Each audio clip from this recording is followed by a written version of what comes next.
Então vamos começando aqui enquanto ele respira e localiza aqui a nossa atividade, né? Nossa disposição de estar aqui nesse momento, conversando, discutindo e trabalhando.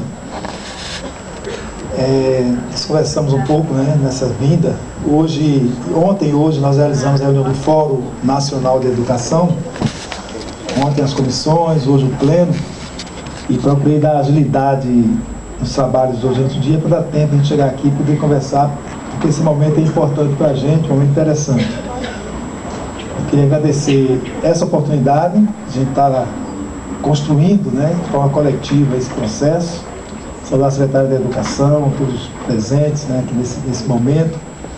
Pela apresentação feita do público aqui, reflete todo o trabalho que nós estamos realizando de forma mais coletiva, desde 2007 com a CONEB, né, que conseguimos aí nessa assistência nossa com as entidades ligadas à área da educação, sempre desejosos de ter uma conferência de educação organizada por nós, da sociedade civil, mas garantida e bancada pelo poder público. E essa insistência nos levou a formar a CONEB em 2007, 2008, da CONEB a CONAI em 2010, a CONAI, o Fórum Nacional de Educação, através de uma portaria que nesses últimos 4 anos na organização da CONAI em 2014, e o forte ou crescente desse processo é essa participação, essa pluralidade. Os segmentos nós consideramos por dentro da instituição do Fórum, segmentos que compõem diretamente a educação, que são os estudantes, né, principal elemento desse processo, os trabalhadores da educação, os pais, as mães e os gestores, público e privado, né, da educação básica, profissional, superior, envolvido nesse processo de organização. E a educação, como é uma coisa só dos segmentos, nós temos uma ampla participação dos setores, né, que assim denominamos, né, todas aquelas entidades, né, que dentro dos segmentos ainda, os conselheiros, né, de educação também dentro desse processo de segmento, que estão atuando diretamente. Então, os setores traz todo um processo de envolvimento de diversas entidades e cada vez mais crescendo esse processo. Nós temos dentro do regimento do Fórum Nacional de Educação que no mês de outubro as entidades podem pedir assento no fórum. Então você tem entidades ligadas a outras áreas aí, da fonoaudiologia, psicologia, toda querendo participar do Fórum de Educação, que todo mundo, né, participe, eu contribuo, faço parte, luto pelo processo de educação. Então essa ação coletiva, né, que estamos aí desenvolvendo no país é bastante interessante. E aí tendo esse instrumento que nós estamos trabalhando, que é a criação do fórum, né? O Fórum Nacional, o Fórum Estadual de Educação, o Fórum Municipal de Educação, o Pedro Paulo aqui coordena o Fórum, né, Regional de Educação aqui, que a gente já cumprimenta também nesse processo da entidade parceira aí da CONTE. Eu sou diretor da Confederação Nacional dos Trabalhadores de Educação, né, CNTE, sou trabalhador em educação, sindicalista, representa a Confederação dos Trabalhadores no Fórum Nacional, e o Fórum dentro do rodízio de coordenação, que estava nesses últimos 4 anos com o governo, com o professor Chagas, né, que é do Ministério da Educação, e no rodízio a Confederação assume esse período agora de coordenação do Fórum para os próximos 4 anos, organizando a CONAI 2018. Eu preparei um roteiro aqui para a nossa conversa, só para dar uma orientada aqui, para a gente dialogar um pouco, na perspectiva dessa importância aí dos planos de educação, né, e o papel dos fóruns de educação. Eu acho interessante a gente seguir esse roteiro para poder a gente ir dialogando e a ideia aqui é perceber, né, o que estamos fazendo nesse país nesse momento. Essa nossa participação, esse nosso envolvimento. A gente sempre colocando aqui uma sexta-feira à noite, né, passar um sábado de trabalho aqui, mas nós da educação fazemos isso com alegria tão grande, porque cada um já sabe aqui o quanto é importante esse momento do processo de construção, né? O quanto é importante esse nosso envolvimento, essa nossa participação, esse debate. E isso a história mostra pra gente, né? Eu preparei aqui nesse primeiro momento aí, pode passar, as diretrizes colocadas no PNE, que ao falar dessas diretrizes aqui, dá 2 sentimentos, né? O primeiro sentimento, assim, primeiro, vai colocar esse de novo, aí dá um sentimento de vergonha, né? O país que nós temos, a dimensão que nós temos, ainda pensando para os próximos 10 anos, ainda a erradicação do analfabetismo, né, dá uma certa vergonha, porque a gente está repetindo isso a cada década, né, a cada década. E por que isso?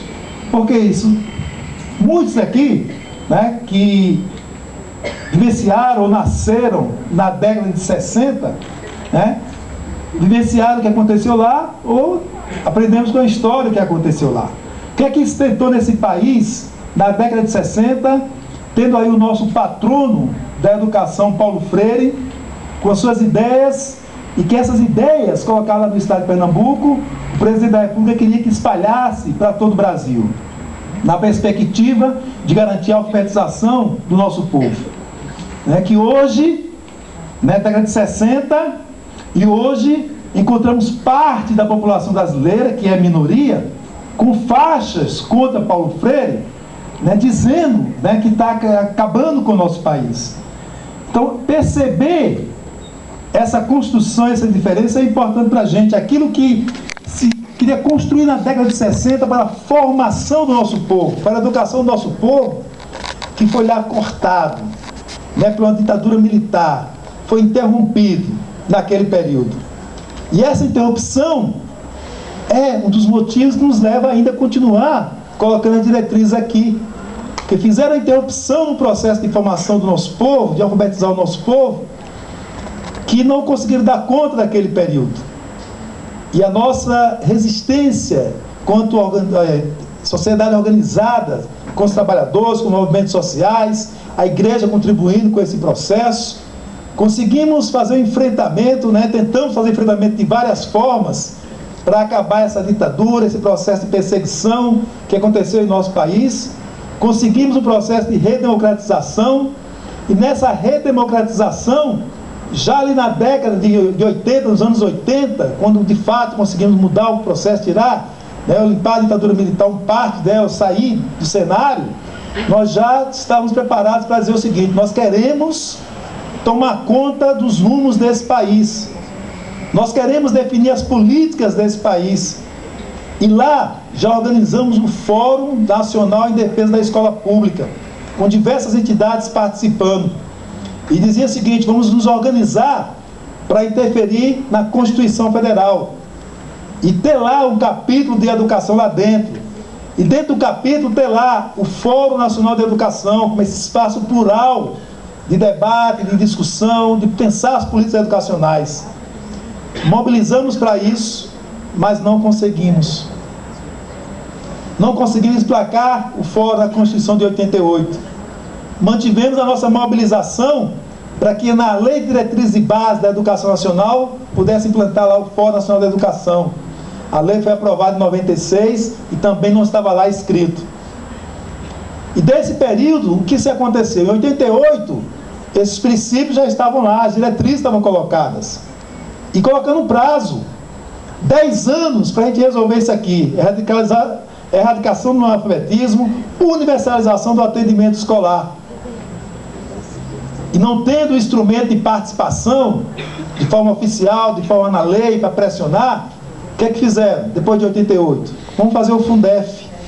Né? Vamos fazer o Fundef porque não cumprimos a determinação da Constituição de 88, então modifica a lei, cria um instrumento aí para dar 10 anos para dar conta também desse processo.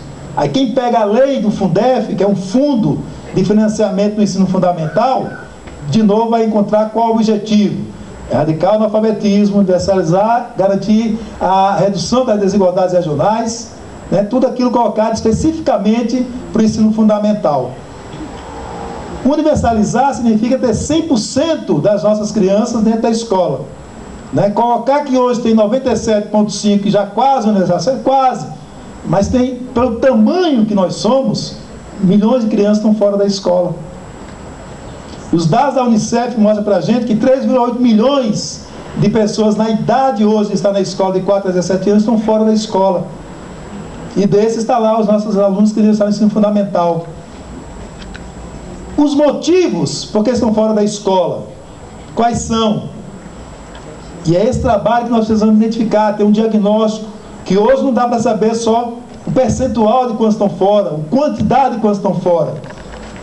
Com a tecnologia que nós temos, com o avanço que nós temos em equipamentos e material, hoje temos que fazer um diagnóstico para saber quem é a pessoa que está fora, qual o nome dessa pessoa, onde ela está, por que ela não está dentro do espaço escolar com o direito à educação que ela pode ter. Porque nós sabemos que muitas dessas pessoas são pessoas com deficiência, são pessoas que as famílias vão trazer para dentro do espaço para o direito à escola, ou no Brasil em ambientes muito distantes que a escola ou o Estado não conseguiu chegar até lá. E nós temos que fazer esse diagnóstico real e encontrar esse ponto. Esse elemento é fundamental para a gente pensar e construir. Mas aí veio o Fundef e também não deu conta disso. Passou 10 anos e aí tivemos que renovar com o Fundeb. Dentro do Fundeb aí, para 14 anos, volta lá essas diretrizes estabelecidas. A mesma que colocamos no Plano Nacional de Educação de 2001 a 2010. Um plano forçado por nós, que através das nossas entidades, dos segmentos da educação, realizamos os CONEDs, Congresso Nacional de Educação, sem a participação do poder público, porque o poder público naquela época se negava a participar, não escutava as entidades, e nós trabalhamos na perspectiva de construir um projeto de Plano Nacional de Educação. E fizemos, e com a representação pouca que nós temos no Congresso Nacional dentro do nosso campo de atuação, porque se pensarmos em parlamentares no Congresso Nacional na área da educação, vamos contar poucos lá. Pensar enquanto representante da classe trabalhadora, aí piora a situação. E para esse Congresso que está aí, mais conservador, que está colocado nesse processo, com a representação empresarial, com a representação daqueles que não passaram, não sentiram o que a gente sente no dia a dia das nossas atividades, é diferente ter a sensibilidade para atender essas demandas. Mas com os poucos que estavam lá, conseguimos apresentar o projeto de lei para poder fazer o debate do plano. Isso forçou o governo da época, o governo federal, Fernando Henrique Cardoso, a colocar um plano alternativo feito em gabinetes, construído em locais fechados, com poucas pessoas, para disputar com o nosso. E ao fazer isso, nós conseguimos, com a nossa pressão, com a nossa mobilização, não alcançar um plano que nós queríamos de fato, mas colocamos um plano, naquele período, aprovado no Congresso, que apontava a perspectiva de garantir o direito à educação, que colocava a perspectiva de garantir a exclusividade de uma única escola para o professor atuar, que apontava 7% do PIB a ser alcançado durante a década. O governo da época vetou os 7% do PIB, não colocou perspectiva de financiamento para o plano e não fez nenhum movimento, nenhuma mobilização para que o plano pudesse entrar em ação. Porque pode ter um plano nacional dos nossos sonhos, mas se não tiver o plano estadual de educação, se não tiver o plano municipal de educação, nada vai acontecer. Então esse trabalho não foi realizado também. Então você ficou aí mais 10 anos com a perspectiva de um plano que não entrou em prática na sua atuação. E por que não entrou? Falta de financiamento e falta de planos decenais nas outras esferas.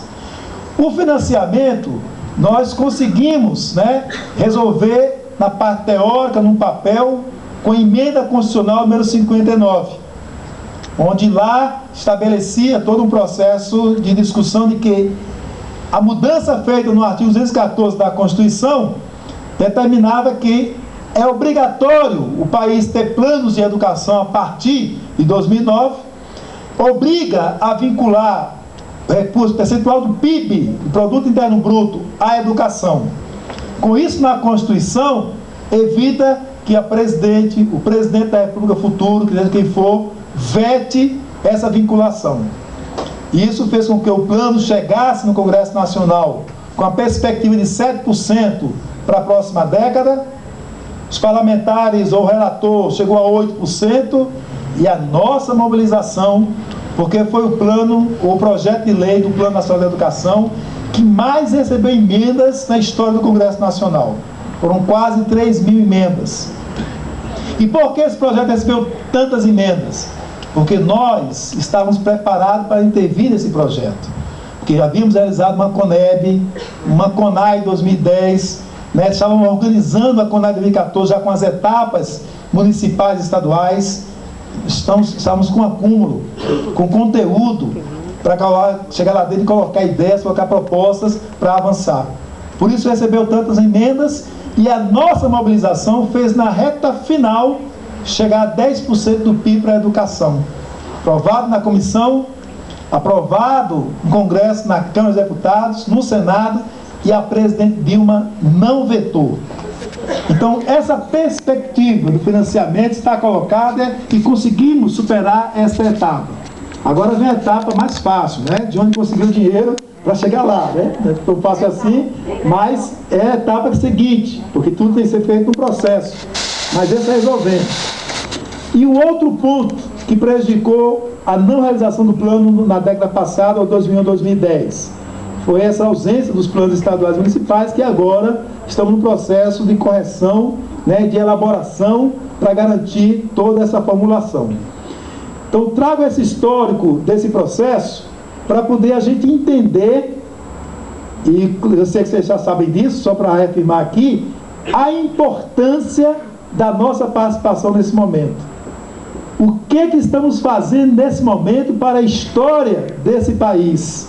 Né? E com certeza nós, né, nesse momento de construção, de elaboração, e com a perspectiva de que os próximos 10 anos não sejam igual aos 10 passados, a cada 10 passados, de colocar no papel e não colocar na prática, fazer o diferente. E aí vamos entrar na história, como entrou o Manifesto dos Pioneiros da Educação em 1932, como entrou a década de 60 na área da educação, e nós vamos fazer essa diferença agora. Porque é essa participação, é esse envolvimento, é essa construção que estamos fazendo, que vamos fazer com que essas diretrizes, de fato, venham a ser atendidas. Né? A gente concluir essa década na clareza que não vamos ter mais analfabetos nesse país. Vamos avançar na perspectiva, e a emenda constitucional 59 já dizia isso, né? Até 2016, todas as pessoas de 4 a 17 anos têm que estar na escola. E se a família não colocar, pode ser punido por isso. E se o Estado não garantir essa matrícula, deve ser punido por isso. Temos prefeitos com boa vontade, agora que estão aí no mandato, de garantir que as crianças de 4 a 5 anos, de fato, estejam na escola. Mas a boa vontade dele, quando despertou o plano agora em 2014, ele disse, olha, eu quero fazer isso. Mas como eu vou fazer isso, que já é 2016, já é amanhã? Eu tenho aqui uma quantidade de crianças de 4 a 5 anos de idade, e como é que eu vou dar conta disso? Eu não tenho recurso, eu não tenho espaço, eu não tenho condições. Porque esse prefeito agora, né, que tem essa boa intenção, não era prefeito em 2009. Provavelmente não era, quando a emenda constitucional foi aprovada. Porque se não existisse em nosso país a resistência ao planejamento, a resistência a pensar o município, o Estado, na perspectiva de políticas de Estado e não apenas de governo, quem era prefeito ou prefeito em 2009, quando a emenda foi aprovada, deveria nos chamar para pensar, olha, foi aprovada, a Constituição foi mudada, precisamos discutir o seguinte, como é que nós vamos garantir que em 2010, 11, 12, 13, 14, 15, 16, 7 anos? 6 anos. Daqui a 6 anos, como é que nós vamos garantir o que a Constituição determina? O que é que nós temos aqui com esse 2009? Qual é o nosso cenário? Quantas crianças eu tenho? Para poder atender, eu preciso construir quantas salas no próximo ano, 2010, 2011? Quantos profissionais eu vou precisar? Que espaço que eu tenho para fazer isso? Então, se debruçasse sobre um planejamento para atender uma determinação a lei máxima do nosso país, a um direito humano à educação, hoje, quem está na prefeitura já estaria pelo um planejamento a ser executado a cada ano, e o ano que vem cumpriria já essa meta. Hoje, corremos o risco de não cumprir a determinação legal, não cumprir o direito à educação dessas pessoas, pela falta do planejamento, de trazer para a participação, de trazer para a discussão, para organizar esse processo. Então é importante que a gente avance, né, nesses planos municipais de educação, planos estaduais, para poder dar conta disso. Se não vai ser 2016, vamos ter que colocar no plano quando é que vai ser. Vai ser 2017, 2018 e trabalhar em cima disso. Mas garantir a essas pessoas, né, o direito de estar na escola. A superação das desigualdades educacionais, né, que nós temos desigualdades regionais nesse país, mas também as educacionais. E as diretrizes do plano têm essa perspectiva de reduzir. Para isso, claro, temos que ter uma efetiva participação da União. Não dá para pensar que vamos desenvolver, reduzir desigualdades regionais desse país ou educacionais se a União não participar mais desse processo. Por isso que nós lutamos, né, para que no Plano Nacional da Educação a gente apontasse a regulamentação do custo aluno-qualidade. Temos que ter isso. Não dá para nós, da educação, ficarmos à mercê, né, da Secretaria da Fazenda, do Ministério da Fazenda, Secretaria de Finanças do município, ou planejamento. Não dá. Está lá a Fazenda colocando os recursos que eu tenho para a educação é este aqui, né, quando tira, né, o orçamento às vezes aprova, como está acontecendo agora, o contingenciamento de recursos da educação, aprova um orçamento e lá se retira esse dinheiro, que tem isso. Divida pelas matrículas que você tem e se vire com o dinheiro que tem. Então nós queremos inverter essa lógica que está colocada aí para a gente. Ao invés de outra secretaria determinar o que a educação vai ter de recursos, nós queremos dizer o seguinte: olha, nós, para garantir o aprendizado do nosso aluno, para garantir a qualidade da educação, com a valorização dos seus profissionais, precisamos de tanto. O custo aluno tem que ser tanto na educação infantil, no ensino fundamental, e a partir daí ver o montante que nós precisamos, e aí vai ter que ter os recursos para garantir esse processo. Por isso, se hoje se aplica quase 6% ou 6% na educação em nosso país, nós apontamos que é pouco, que não dá, que estão pessoas fora da escola e quem está dentro não tem a qualidade que deve ter. Por isso tem que ter mais recursos para poder avançar nessa perspectiva. Então, isso faz com que a gente tenha alcance, né, ou procure alcançar a melhoria da qualidade da educação, que é o princípio colocado aí. Para isso, temos que ter a perspectiva de fazer valer o que nós construímos em 96. Construímos um processo de educação básica, onde incluímos, né, a educação infantil, e afirmamos lá que os nossos estudantes, ao sair da educação básica, têm que estar preparados para o mundo do trabalho e para exercer a sua cidadania.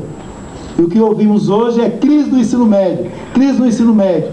E os remédios que querem nos colocar é pior ainda, porque pega a apostila do setor privado, mete nas escolas públicas e vende esse produto. Né? Traz experiências, traz escolas de referências, traz escola experimental, chama isso de escola integral, aí amplia a carga horária só do ensino médio, só dando aula de matemática e português para melhorar o IDEB e dizer que está melhorando a educação. Então essa farsa nós não queremos. Se é uma farsa, nós não queremos isso. Queremos que de fato a escola garanta a escola integral na perspectiva dos seus conhecimentos, mas possibilite a formação completa desse ser humano. Porque nós sabemos que uma parte da nossa população que tem seus filhos na escola, né, no outro horário está na aula de música, na aula de dança, na aula de teatro, na aula de esportes, está fazendo complemento àquilo que o corpo, que o ser humano precisa. Né? Porque a música, a importância que ela tem para a gente, por isso ela é um componente obrigatório no currículo. O quanto ela ajuda na preparação da matemática, interpretação, o esporte quanto é importante. Mas por que só alguns brasileiros ou poucos famílias têm as condições de ter seu filho fazendo isso? Por que não é um direito humano, com a educação de direito humano e tempo integral, todos têm esse mesmo direito? E o poder público garantir esse direito.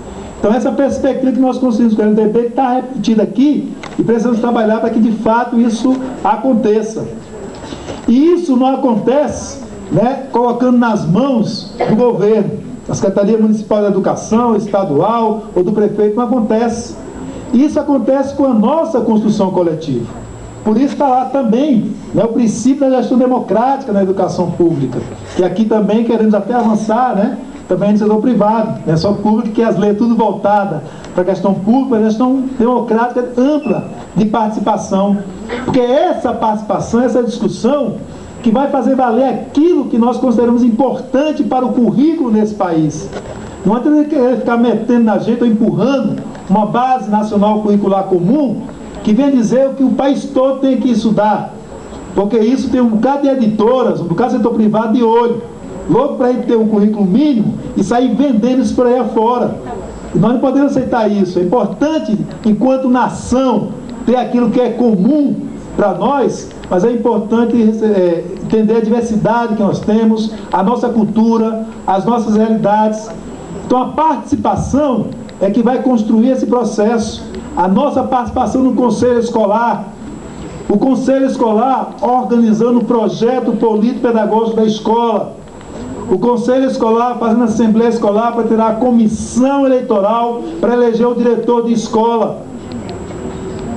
Porque o diretor de escola, que tem que ser um membro do Poder Executivo, um trabalhador de educação na função de diretor de escola, que faz parte do Poder Executivo, está lá, executar as políticas. Mas não pode ser como o MEC está dizendo, Ministério da Educação, fazendo propaganda sobre o diretor da escola. O diretor da escola é o principal, o diretor da escola é o líder, o diretor da escola é que muda a realidade da escola. Não é assim que funciona. O coletivo é que muda essa realidade, esse processo.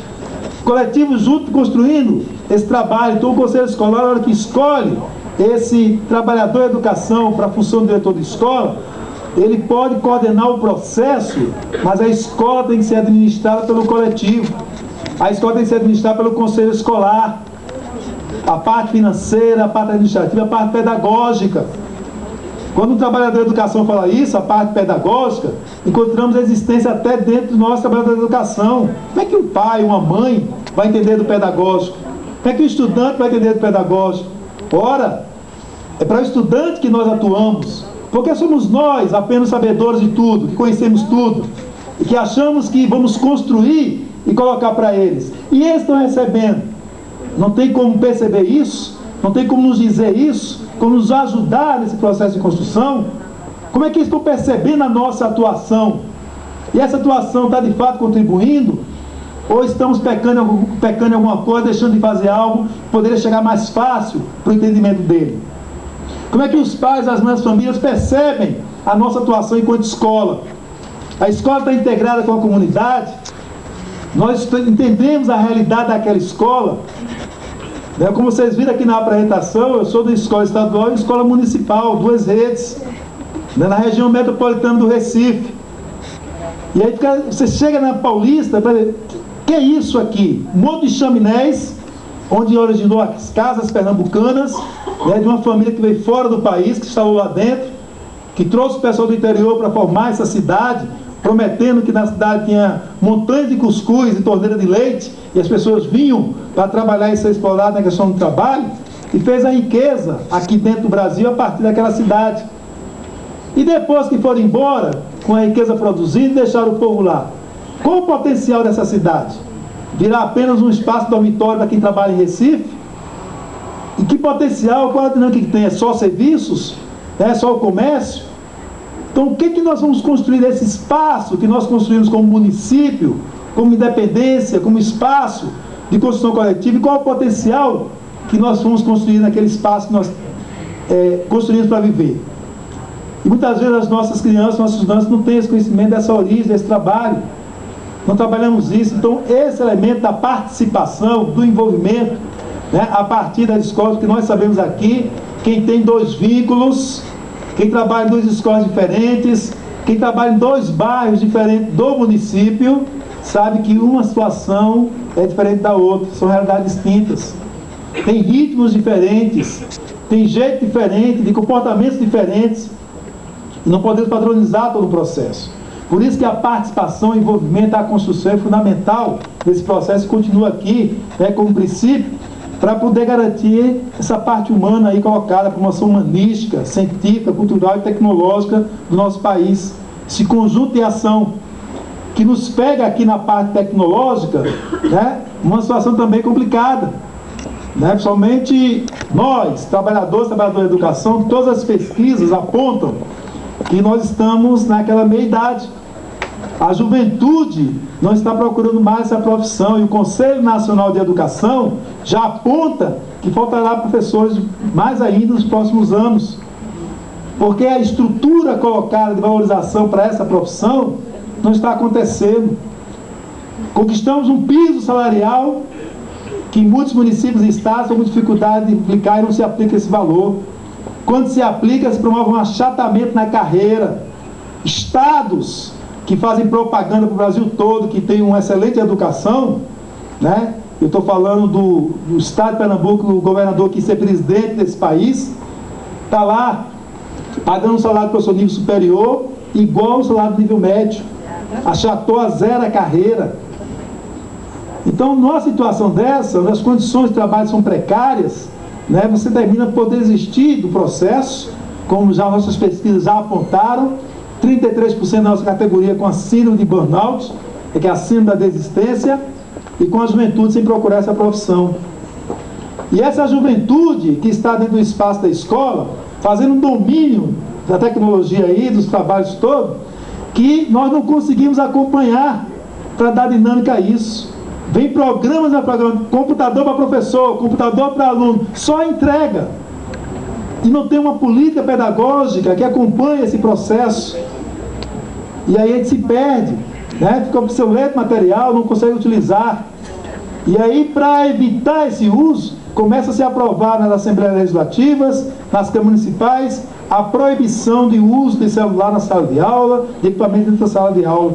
Se a gente não consegue acompanhar a tecnologia em prol da educação, ainda proíbe o uso, né, para poder não atrapalhar ou deixar a escola dos séculos, né, vai para trás, sem acompanhar a tecnologia que está avançando.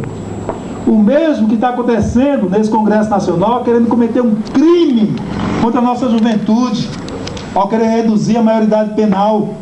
É um crime contra a nossa juventude que terminamos embarcando nesse processo da mídia, achando que tem que ser isso mesmo. Então, em vez de pensar um plano nacional de educação que dê conta de garantir as crianças na escola e formar bons cidadãos e cidadãs para o futuro, a gente quer, não, vamos construir mais presídios, prender esse pessoal porque estão no mundo do crime, porque não está dando conta de fazer a sua formação educacional. Então vai lá querendo atacar por cima, sem atacar o raiz do problema e enfrentar a situação. E nós não podemos aceitar isso dessa forma. Tem que fazer o debate da perspectiva de garantir essa promoção que estamos colocando para aí. Mais adiante, ainda fala, né, daquilo que eu já comentei aqui, estabelecer financiamento ligado ao PIB, que é importante isso que deu a garantia da conquista dos 10%, da valorização dos profissionais da educação e garantir os respeitos ao direito humano e à diversidade. Outro elemento aqui, respeitar os direitos humanos e a diversidade que estamos enfrentando. Nós temos uma sociedade machista e sabemos os prejuízos que tem a sociedade machista para a formação humana. E há muito tempo estamos discutindo essa questão de gênero, desse envolvimento, dessa participação, desse reconhecimento. Nós somos da educação e professores, homens, minorias. Quando estamos no espaço que as companheiras chegam e só saudam as companheiras, a gente se sente estranho. E aí sente na pele o quanto a gente faz isso com a maioria, onde só chega e só salda os companheiros e não direciona diretamente aquela questão de gênero. E isso nós enfrentamos durante muito tempo, né, e conseguimos. Eu acho que o PNE, o Plano Nacional de Educação, é a primeira lei que lá, quando ele fazia a leitura, tem a questão de gênero garantida. Está lá escrito professor e professora, né? O profissional da educação é profissional da educação. Mas isto, gente, hoje na reunião do fórum, né, foi denunciado que no estado, no município de Criciúma, né, o prefeito homologou a lei garantindo a questão de gênero, e um grupo de militantes lá, conservadores, foi para cima do prefeito e ele alterou, sem passar pela Câmara, a lei, né, que ele tinha assinado garantindo a questão de gênero. Então, além de cometer o absurdo de atropelar a Câmara, ainda foi em busca de uma minoria, né, que está combatendo a questão desse reconhecimento, né, em nome da família, de preservar. Então, o que está acontecendo nesse processo, nesse momento de disputa e de discussão? Então, esse elemento precisa refletir e pensar, porque quando a gente coloca aqui as diretrizes de respeito ao direito humano e à diversidade, temos que continuar evoluindo como estamos evoluindo nesse país. de reconhecer o outro, da sua diversidade, das suas diferenças, né, do seu potencial. Então esse reconhecimento é importante, e não estamos, ou tem partes ainda da população brasileira que não reconhece isso, e precisamos enfrentar esse processo. Para isso, né, nós temos aí um conjunto de ideias, né, que nós construímos na parte teórica e tudo mais. Então para isso precisamos avançar. E aí eu gosto de trabalhar muito com os termos que nós temos aí. Tem um conteúdo, que é o processo de informação, de trabalho que vamos realizando, mas é importante ter um processo de organização, de instrumentos que dê conta de fazer esse acompanhamento. E aí avançamos na lei do PNE. Lá no artigo 5º, né, coloca que para a execução do PNE terá um monitoramento contínuo. E esse monitoramento contínuo vai ter que passar pelo Ministério da Educação, pela Câmara dos Deputados, pelo Senado Federal, pelos Conselhos de Educação, mas também está lá, ó, no inciso 4 lá, pelo Fórum Nacional de Educação. E como o Plano Estadual de Educação e o Plano Municipal de Educação tem que refletir um pouco lá os elementos do Plano Nacional, vamos ter que garantir aqui no Plano Municipal de Educação que o Fórum Municipal de Educação tenha a tarefa de monitorar o Plano Municipal de Educação. Então, a tarefa importante de acompanhamento, né, que está na lei. Esta lei tem vigorado 10 anos, então no mínimo significa passar 2 governos e meio. Então essa diferença que a gente diz, não é uma política de governo para 4 anos, é uma política de Estado. O governo vai mudar, mas isso aqui tem que continuar, não pode parar.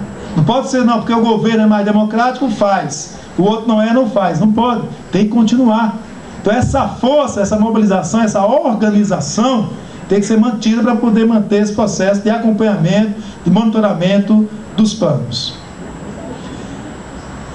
Além de monitorar, a lei nacional já coloca as competências, atribuições do fórum. E aí também tem que ser rebatido para o Fórum Estadual e para o Fórum Municipal de Educação. Está lá, nós vamos monitorar, e ao fazer o monitoramento, vamos divulgar os resultados, né, desse monitoramento, das avaliações que nós fizemos, né, nos espaços de sítios institucionais, na internet, fazer uma ampla divulgação daquilo que nós estamos acompanhando para que a sociedade tome conta. Esse Plano Nacional de Educação, quando ele foi pensado sua estrutura, o ministro era o Fernando Haddad, e ele foi na reunião do Fórum Nacional de Educação apresentar o esqueleto da ideia apresentada. Eu gosto de repetir isso, porque essa ideia do plano com 20 metas, porque o anterior tinha 170 metas, né? Essa ideia de 20 metas do plano, ele nos convenceu, dizendo o seguinte: pensei um plano com 20 metas, embora que cada meta tenha muitas estratégias, mas qual a lógica que ele apresentou? 20 metas, de modo que a gente possa botar no cartaz essas 20 metas na padaria, na farmácia, no ponto comercial, dentro da escola, popularizar essas 20 metas. Para quê? Para que a população entenda que existe um plano de educação, existe uma ideia de educação que nos próximos 10 anos, independente de prefeito que assuma, partido que assuma, no município, no estado, ele tem a obrigação de cumprir essas metas. Então 20 metas facilita isso. A CNTE, para contribuir com esse processo, preparou um cartaz com as 20 metas e colocamos na Semana Nacional em Defesa e Promoção da Educação Pública a ideia de colar cartazes por aí fora nos bairros, para poder popularizar essas metas. Então essa é a ideia, divulgar essas metas. Para quê? Para que quando a gente for fazer o monitoramento, a gente possa dialogar melhor com a sociedade, porque sabe com as suas metas, sabe, avançou, não avançou, está parado, por que está parado, quem precisa fazer alguma coisa, quem precisa se mexer. Então essa interlocução, ela é importante nesse processo. Outro ponto fundamental aqui, né? Ontem tive reunião com o secretário de Educação Básica do MEC, se chama Manuel Palácios. Hoje o ministro Roberto Mangabeira Unger foi na reunião do Pleno do Fórum, discutiu o documento, né, sobre a pátria educadora, né? E por que essa dinâmica com esses secretários da educação, com o ministro que não é da educação, esse ministro é da Secretaria Estratégica, né, de Assuntos Estratégicos da Presidência da República, que está pensando em estratégias como política de governo, política do Estado. E nós falamos para os dois que esse aqui é o ponto fundamental do fórum, que isso aqui é o que nós lutamos desde a década de 80, né, dos fóruns ser esse espaço de analisar e propor políticas públicas para assegurar a implementação da estratégia dentro das metas da educação. Então, pensar as políticas públicas da educação é o espaço do fórum. Nós não queremos e não devemos ocupar o espaço dos conselhos de educação. Os conselhos de educação têm o seu papel, têm a sua função, têm o poder normativo sobre a legislação. O fórum não tem. O fórum é um espaço plural de debate e discussão. No regimento do Fórum Nacional, nós apresentamos que seja a caracterização para os regimentos dos fóruns estaduais e para os fóruns municipais. No Fórum Nacional temos 50 entidades nacionais, 39 titulares, 11 suplentes. Setor público e privado da educação básica, profissional e superior, diversos setores envolvidos, né? Para ter ideia, estamos lá no processo com a campanha nacional pelo direito à educação pública, e o suplente é o Todos pela Educação, que é uma organização dos empresários, né, que organizaram para trabalhar e estão lá dentro do fórum. Então esse espaço plural de debate, né, das políticas públicas é importante para a gente trabalhar. Outro dado importante como tarefa aqui, olha, analisar e propor a revisão do percentual de investimento público na educação. O PNE diz que após 4 anos da sua existência, o fórum de educação, os fóruns de educação, tem que analisar se o investimento em educação está dando conta de alcançar as metas. Então nós é que temos a tarefa de dizer, olha, a perspectiva de 10%, ou que foi aplicado, está dando conta, não está, precisa de mais, ou foi demais, diminui. Então nós é que temos essa tarefa, está nas nossas mãos. Por isso que é importante organizar o fórum, acompanhar, porque tem um papel importante nesse processo. Ainda, né, o processo de acompanhamento da execução do PNE e de promover a articulação das conferências nacionais de educação. Então, a atribuição do fórum é coordenar as conferências de educação. Então, nós temos a Conferência Nacional de Educação com a etapa municipal, etapa estadual e etapa nacional. Então, a coordenação dessas conferências pela lei nacional são dos fóruns de educação. Então, é importante reafirmar isso na lei municipal aqui do Plano Municipal de Educação, no estadual, para garantir esse espaço de participação, de envolvimento e de coordenação pelo fórum. Aqui, trabalhando o processo desse mecanismo, né, o artigo 7º, né, parágrafo 3º da lei do Plano Nacional de Educação, determina que os estados, Distrito Federal e municípios criem seu mecanismo para acompanhamento do fórum, que é o Fórum Municipal de Educação. A lei trata do Fórum Nacional, mas aqui tem que criar esse mecanismo para o Fórum Municipal de Educação. E esse fórum, né, tem que, no mínimo, realizar 2 conferências de educação dentro da década, para poder ir avaliando e monitorando os planos de educação. E dentro dessas conferências, né, ele vai estar organizando aí todo o processo de elaboração, os processos de elaboração e adequação dos planos de educação. E ainda temos a tarefa dada para a gente, que quem vai coordenar toda a organização do plano estadual da próxima década somos nós, o Fórum de Educação. Está na lei, na Constituição obriga a ter plano a cada 10 anos, e na lei coloca que a tarefa é nossa, de pensar também a próxima década. Então temos tarefas pela frente que não tínhamos antes, ou que queríamos ter desde a década de 80. E agora temos a oportunidade de colocar isso em prática e trabalhar, né, com essa participação social efetiva. Para isso, né, fica claro que, mesmo sendo um país federativo, mesmo tendo a autonomia federativa dos estados e dos municípios, não devemos trabalhar isolado. Por isso que o Plano Nacional de Educação, documento final da CONAI, aponta que é necessário ter uma lei, ou ter leis que regulamente o Sistema Nacional de Educação. Então, o Sistema Nacional de Educação tem que ser regulamentado. A lei do PNE coloca um prazo de 2 anos, então até junho de 2016 tem que ter regulamentado o Sistema Nacional de Educação, para poder trabalhar dois pontos fundamentais. Primeiro, definir as responsabilidades de cada ente federado. O que é que cabe ao município, o que é que cabe ao Estado, o que é que cabe à União. E ao definir as responsabilidades, garantir recursos para isso. O que é que nós temos hoje? Quem mais arrecada impostos nesse país é a União. Depois os estados, por último, o município. Quem mais investe em educação é o município, Estado, por último, a União.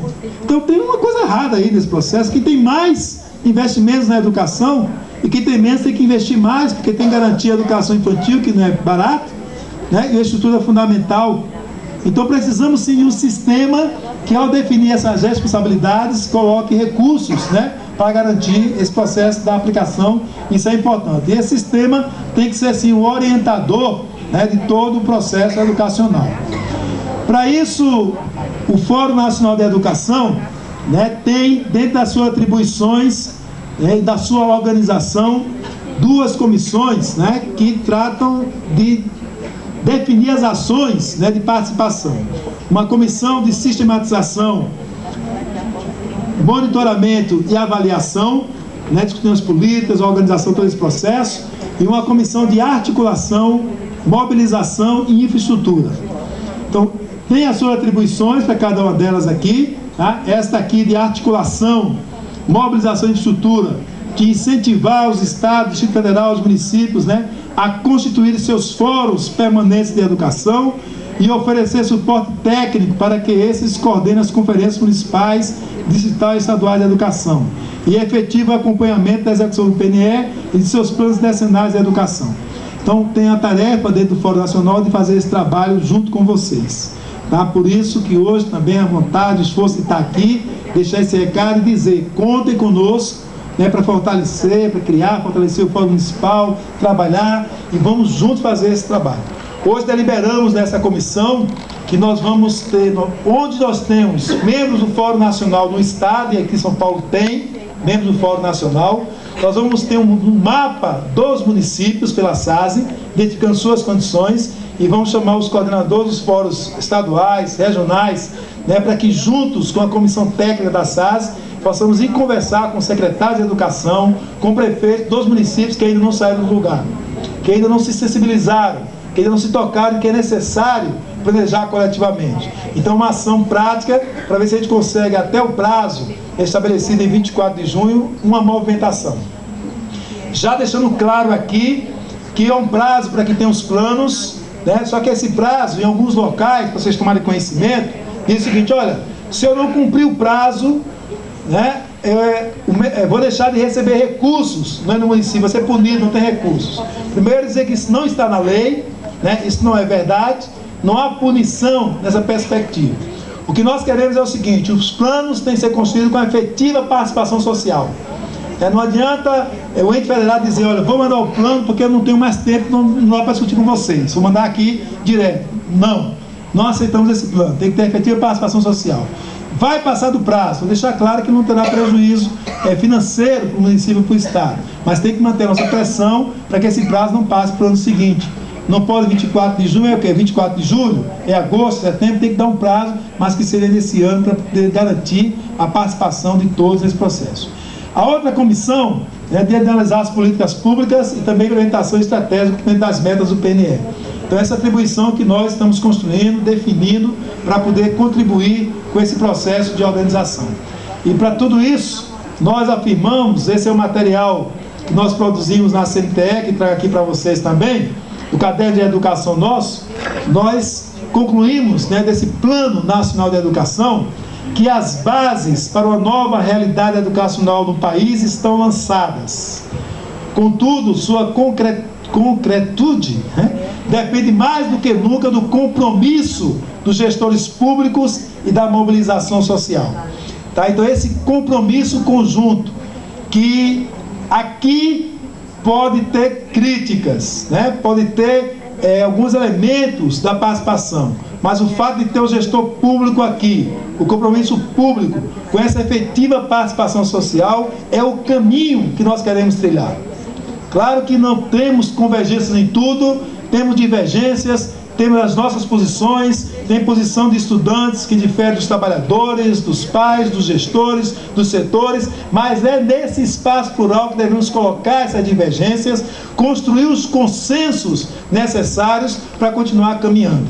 Coloco isso como um momento importante, histórico e de informação importante para a gente, porque ainda, infelizmente, nesse país, nós temos muitos municípios, e tem estado também, não é só um, dois especificamente, que não quer fazer isso que vocês estão fazendo aqui, que se recusam a ter essa participação, tem medo do debate, e ter esse espaço de debate é fundamental para que a gente consiga construir o município que queremos, um estado que queremos, um país que queremos, que é ser justo, com direito para todos e todas, e que possamos ser felizes e viver bem as nossas vidas. Firmeza na luta e vamos firmes aí até conquistar o que nós temos. Muito obrigado.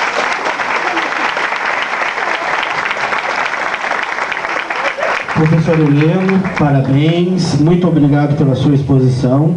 Quero dizer para o senhor que Mauá tem buscado essa luta há um bom tempo. O nosso Plano Municipal de Educação é desde 2004 já, né? Que já foi aprovado em 2004, nós já o revisamos e agora com essa conferência nós queremos adequar as metas do Plano Nacional de Educação no nosso plano municipal. E que, a partir dessa conferência, a nossa proposta é a instituição do Fórum Municipal de Educação aqui no nosso município. Então nós estamos na busca, no caminho, contamos com a sua colaboração, com a participação do Fórum Regional e muito obrigado mais uma vez por essa belíssima explanação que muito enriqueceu o nosso debate de amanhã, não é, gente? A gente vai assim com mais formação e com mais vontade na discussão amanhã o dia todo. Muito obrigado. Eu vou passar